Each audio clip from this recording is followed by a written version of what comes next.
Hi, in this video, I want to show you how we can create a gRPC server and gRPC client using Django. First, let's talk about the proto file. A proto file is a where we define our API. It includes message definitions, request and response definitions, and service and RPC definitions. Here, I create a file called service.proto. Inside this file, I added an RPC method called create user. Create user request as a request, create user response as a response. Then I define a message create user request. I expect to receive username, email, password, and for the response, I return a message and a success field. After defining the proto file, we need to generate the related Python files. Okay. Um, I run this command and it generated the Python files inside the proto generated folder in my app here,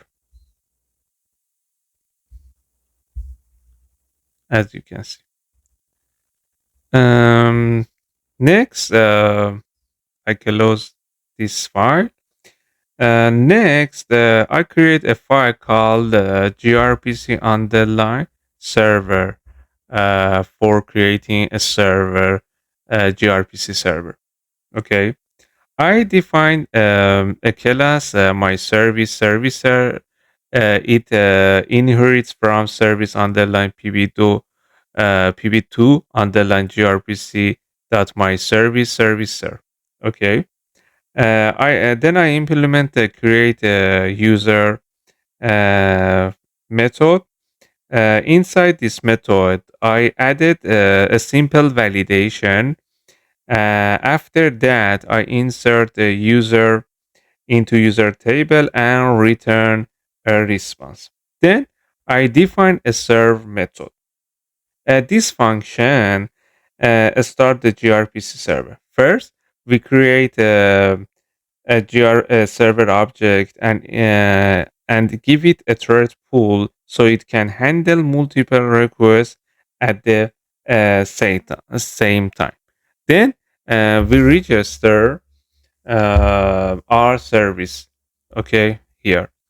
Disconnect the generated gRPC code to our Python class where we implemented the logic. After that, we tell the server to listen on port 50051.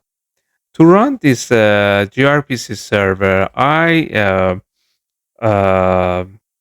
I create a custom Django command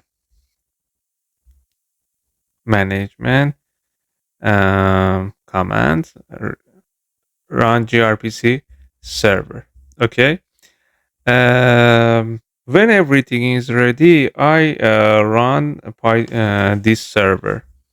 Okay, Python 3 manage.py run gRPC server. Okay, the server started on port 50051. Now for testing this server, I create and develop an API inside Django. This my view and for create user, and I close it, and you can see um, I get the username, email, password, and I call the gRPC server, and after that I call the create user request method and get the response. Okay. For testing this API, I create this test underline user. Okay. Before running the test, make sure you run the Django migration. Okay. That I run the test. Let's check the tables in the database to confirm that the user was actually inserted. And you can check the log of the server for every input and request.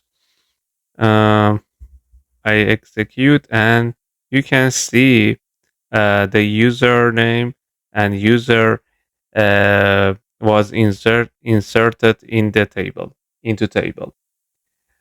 As you can see, everything is working correctly. I hope you enjoy this video. If you have any experience with this topic, I'd appreciate it if you share it with me. See you next time. Bye.